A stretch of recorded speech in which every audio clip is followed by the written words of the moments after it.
Hello friends, this is Tim Collins coming to you again with our weekend word.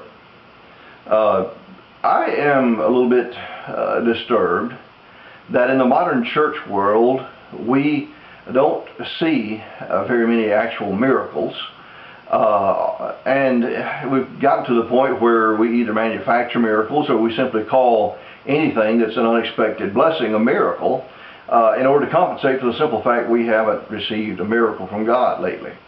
And I think one reason that we don't see miracles that we should be seeing in the church today is because we're afraid to attempt the ridiculous.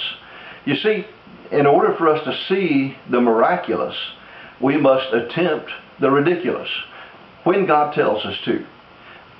When God specifically directs us to do something that doesn't make sense, that defies all logic, that really looks ridiculous and will make us look ridiculous, that's when we see miracles. Let's look at a few miracles from the Old Testament. In the book of Joshua, the chapter 3, the waters of the Jordan River didn't stop flowing until the priests bearing the ark set their foot in the edge of the water at God's command.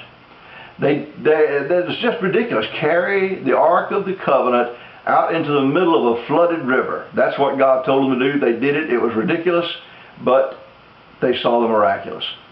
God told Gideon to attack 135,000 Midianites with 300 men armed essentially with flashlights. Ridiculous. But they did what God said do.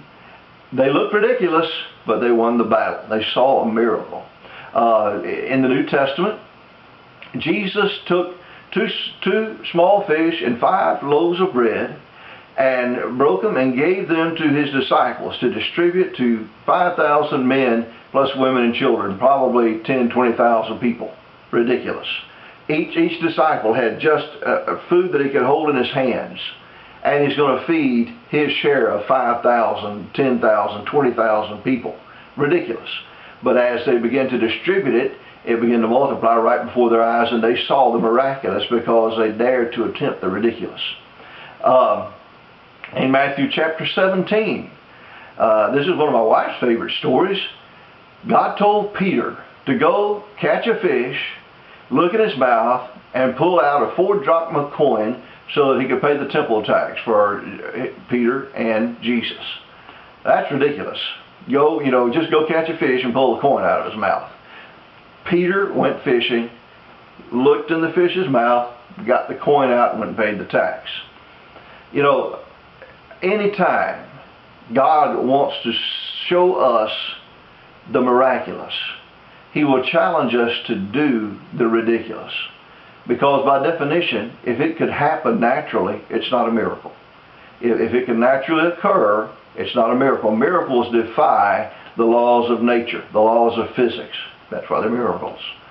And so God still does miracles today. There's no doubt in my mind. I've been miraculously healed, just instantaneously healed. And I've seen miracles happen to other people. Talked to a lady who was legally blind, who was able to stand and read a sign 20 feet away after God touched her eyes. I know that God works miracles today. Many times, I guess the reason we don't see miracles is God tells us to do something ridiculous, and we'd rather not look ridiculous, so we don't see the miraculous. How many people do you think did not receive a miracle from Jesus simply because they did not do what He told them to do?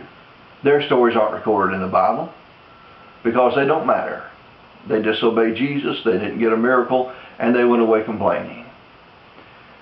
Because they didn't want to look ridiculous, they missed their miracle. I believe a lot of churches, a lot of ministries, a lot of businesses miss their breakthrough because God tells them to do something ridiculous, and they don't want to look ridiculous, so they don't do what God told them to do. I challenge you today. Hear the voice of God. Do what God says to do. See the miraculous happen in your life. I'll tell you one thing He wants you to do. That's go to church on Sunday. He says to assemble yourselves. So do that. Go to church, spend quality time with God, worshiping Him in spirit and in truth. Well, God bless you. We love you.